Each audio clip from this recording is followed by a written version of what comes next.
What is happening, people? Welcome back to Gooner Down Under TV. Man, not gonna lie, Premier League's looking good so far, but today's video is not about the weekend game against Wolves. Today we're talking about Kai Havertz. Is he good enough to lead Arsenal to the title? That's what we want. That's what we want this year.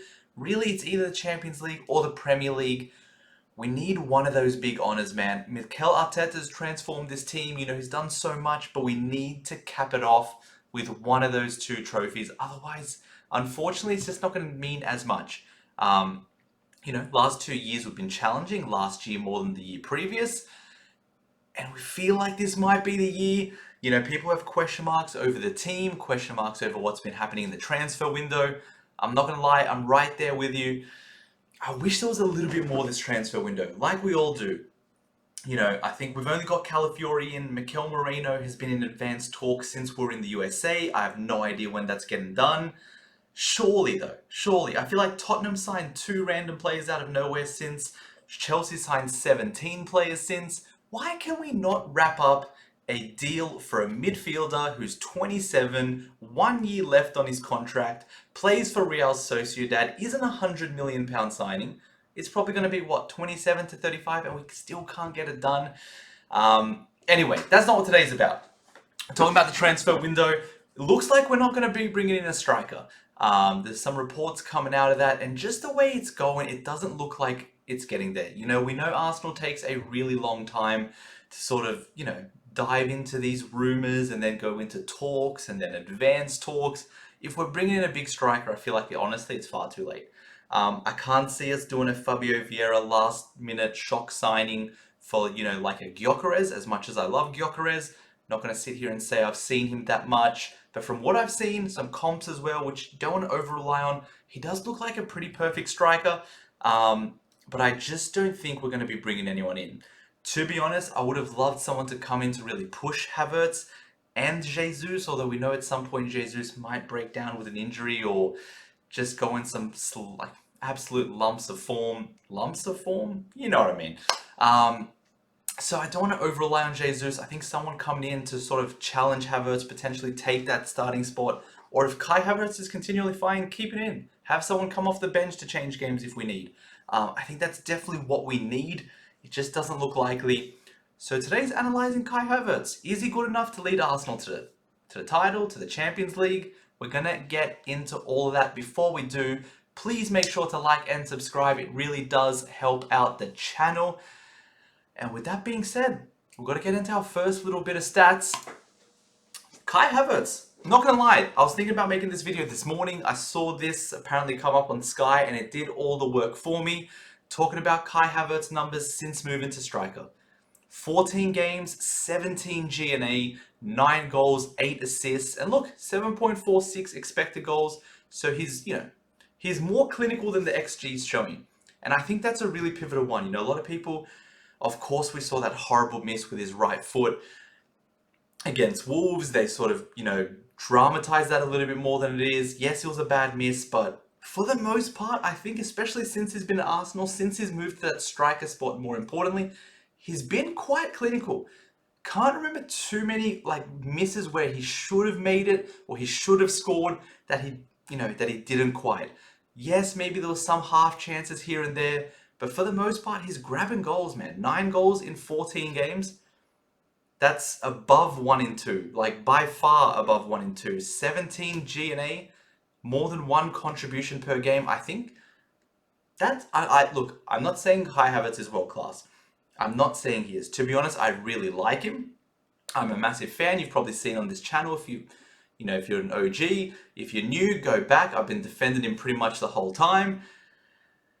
That's pretty world-class numbers, man. 17 GA in 14 games. Now, the issue is, can he sustain this for an entire season? What he did last season at striker doesn't really help us now. It's a clean slate. 1 game, 2 GNA, though. Can he keep it up? Honestly, with the amount of chances Arsenal create, with the way we're sort of playing the new system of controlling, but also finding that balance between creating chances, it's not like that first half of last season where we were, getting those clean sheets, but we just maybe creating 1 chance a game. You saw against Wolves, it was constant. Odegaard putting in some really good balls. Saka putting in some good balls. Martinelli having opportunities. honestly, I do think Kai Havertz can sustain this. I'm going to say it right now. Just so you know where I stand on this, I think Kai Havertz can get us there. This might be a stupid thing looking back at the end of the season, but I genuinely do believe Kai Havertz can get us that Premier League title. Not single-handedly, I'm just saying as our starting striker. Again, would I have liked someone else to come in, bring competition, have options off the bench? Yes. It just doesn't look the case. We've got what we got. Now what's the reality? For me, I think we can get it. You know, if Kai Havertz can... Look, it doesn't need to stay at this rate. Even if it's sort of around a 1 in 2 goal contributions, if he ends the season around 18, 19, 20 goals with 5, 6, 7 assists, for me that's a fantastic season and he's done his part. At the moment he's well ahead of that, but one game, you can't really look at that as a sample size. What is that? One sample size isn't going to mean anything. But, like I said, the way Arsenal creates, the way he's looking like, he looks completely different than when he first came in. When he first came in, you know, yes, he was in the midfield, but it was more his demeanor. He was scared every single time he got the ball. As soon as he got the ball, he was quickly looking, how can I get rid of this? How can I get rid of this? How can I not make a mistake? Just get it off me. I'll make a run and that's it. You know, now you see him trying to nutmeg players. You see him take players on. He's confident in the air. He's doing a little bit of everything. And nothing is necessarily one world-class attribute where it's like his finishing is amazing, his dribbling is amazing, but he just does everything very solidly. And couple that with the goal contributions, for me, he's doing his part. I don't think we should even be looking at striker at the moment as long as he's doing his thing. Now, if at the end of the season, maybe he goes on a massive slump for the whole season, doesn't score in 10 games, maybe then we need to look at the recruitment. Why didn't we bring in another striker? We knew this was the cause. But that's not the case right now. At the moment, we're going to have to ride with what we got. We're not really getting anyone else. And to be honest, leading on that, let me just scoot back on over. I said Arsenal create a lot of chances. You know, you can see here, it's not the best though. It's not the best, and it's why I've been talking about these numbers in the past. I don't think we create enough. That's why in a previous video, I think it was which midfielder should we sign, I'm talking about Fabian Ruiz, Mikel Moreno. I wanted Fabian Ruiz, someone in that midfield who can help create more. Odegaard was doing it beautifully against Wolves. You know, that left-hand side, it's a little bit shaky. Declan Rice in there is not the best creator if he's going to play there. Mikel Moreno, solid, but his, you know, at least creating chances aren't off the table. It's nothing to, you know, really be crazy about. That's why I think we need someone to come in there. But again, we're talking about Kai Havertz today. Why am I getting sidetracked? There's too much to talk about. Maybe we need to release multiple videos. But Arsenal, 5th in chances created. You see the top 10 chances missed? It's not Havertz. Now I know half the season he was in midfield, he was getting less chances per game, stats can be skewed, I completely understand that. Honestly, it's why I also hate stats, because they can be so skewed, but sometimes you do need to look at them, at least paint a little bit of a picture. You know, he's not someone that's missing chance after chance after chance. You see who's number one. The best scorer in the league, Erling Haaland. Strikers miss chances. You know, when Havertz missed that chance against Wolves, everyone's clowning him, this and that. He still did his thing. It matters about 3 points. Also, what he does, he got a goal. Assist, I'm not really counting, but that goal was pivotal. You know, we have no one else in that team, in the attack, that can make that goal. You know, no one that's dominant in the air, no one that can create chaos, you know, ruffle up defenders, get to that ball first, and get it on target.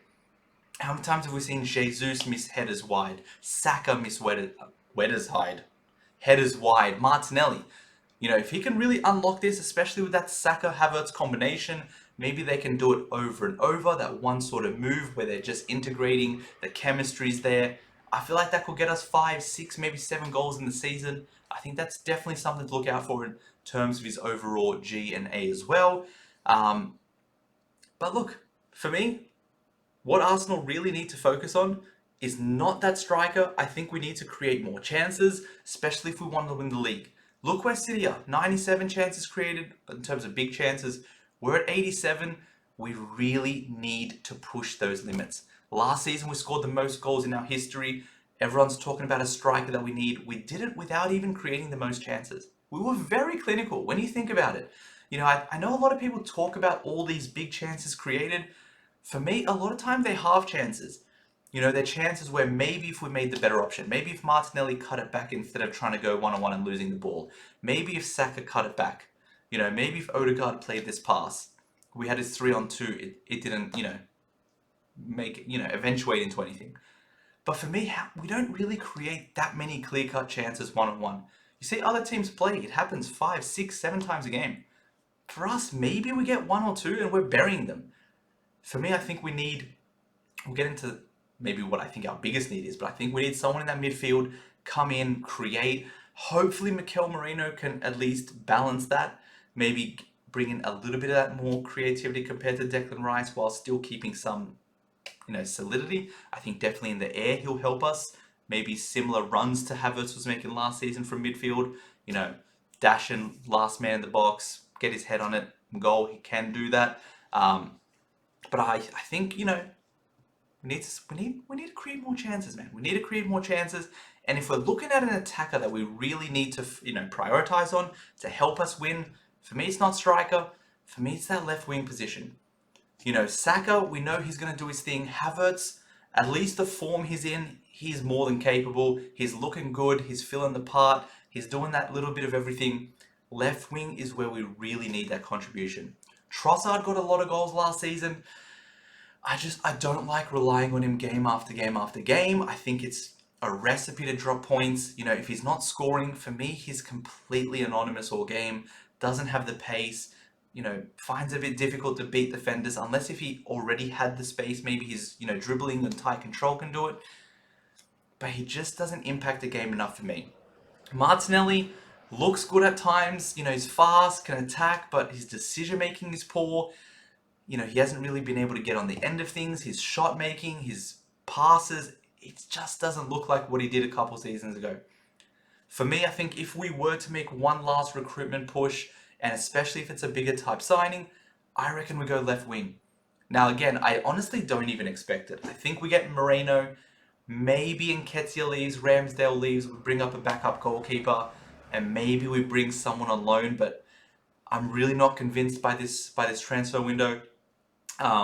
Martinelli's not really doing his thing. For me, honestly, 2 things. Either we sign 2 players, we get Mbuemo at right wing backing up Saka. I think that would be brilliant. And then, you know, we also bring in a left winger. Martinelli, Havertz, Trossard can fight that out. Maybe Trossard can also join the strikers fighting that out. Or if we only bring in a left wing, honestly, maybe Martinelli at right wing as Saka depth could be a shout. Maybe move Jesus to sort of that left wing striker bench or depth. Allow Martinelli to maybe go on the right. He's been doing that a little bit now. And maybe he can be like sort of Leroy Sané was on the left, on the right for us. Come in, just gun it down that wing, cut it in, and just do that one move over and over. Because I think anytime he plays in space where he has to make a decision, recently it's been poor, man. And I love Martinelli. But recently it's been poor. I feel like he gets caught in his head too long. He doesn't know whether to pass here, dribble, anything, and he just freezes, takes a couple seconds, and then the play's dead. So maybe if he plays on the right, all he has to do is, you know, intricate little plays with Odegaard and Ben White, allow him to gun down that flank, cut it back constantly over and over. Maybe that could be a shout. To be honest, if he stays at left wing, the only thing helping maybe is Mikel Merino and Timber or Calafiori can create some form of triangle for him. You know, I think there's a lot of a narrative that he does a lot more defensive work than Saka. I think Saka does a lot of pressing. It's just typically Martinelli has to drop to the left back position to cover Zinchenko a lot more than Saka has to, you know, drop down to right back to help out Ben White. So you eventually have to make up that space, which definitely is hard. Hopefully Calafiori Timber can come in that left back, Mikel Merino in that centre mid, build some form of a triangle, and we can get the Martinelli of old. Or we bring someone in. Problem is who? The market at the moment is completely trash to me. The amount of left wingers, the amount of strikers, left wingers out there, you know, we were looking at Pedro Neto, although 60 million for an injury-prone player, is that probably a little bit too much? Yes. Besides that, Elise, who I definitely would have taken off the table. For me, the only couple options, maybe I can't even pronounce this guy's name. Kravalaka Shakalakalak. My Twitch chat always tries to tell me how to pronounce his name. I just can't do it. I can't do it. My Georgian brother, left wing from Napoli, you know who I'm talking about. Although he's not going to come cheap, he's going to be about 90 to 100 mil. I think he would be the perfect candidate. We haven't done much spending when you really think about it. We've bought Raya officially for 27. We bought Calafiori for 40. That's 67 mil. Moreno's going to be what? 25? Quick maths. What did I say? 47, 67, 72. Maybe you can. Why can't we do one more £90 million signing? Everyone's talking about profit and sustainability, this and that. How is no one else getting affected by this? United signing players after player. Chelsea, I don't even want to go into whatever they're doing. I don't even want to go into it. We qualified for the Champions League again. Where's the money? I really don't understand. We sold Smith Rowe, so that's already 30 mil back. We keep rejecting bids for Nketiah. I don't know what's going on there. 25 million bids. Just take it. That's already, about a third of Kravalaka Shakalakalak. I think him, Havertz, and Saka as our front three. For me, that's a title, and that's definitely competing in the Champions League as well. With Martinelli coming off the bench, for me, Martinelli off the bench, sort of what Garnacho was last season when he was coming off the bench. Come in, fresh legs against tired defense. That's when he can really utilize his pace a lot more. The game's a lot more open. You saw, yes, it was a preseason game against United, but even then, he came on, boom, quick decision. Everyone's tired. He does his thing, cuts inside, scores. I think maybe that's where we get the best out of Martinelli. We need to try and find a way to either, get him back to 2 seasons ago, which I don't see happening at the moment, or we need an upgrade. Those are just my thoughts. Let me know what you think. I'm going to cut it here, otherwise I'll probably be rambling on for another 45 minutes. It's time to go to bed. Make some late videos out here in Australia. Please, more importantly than anything, please make sure to take care of yourselves. I'll see you in that next one. Peace.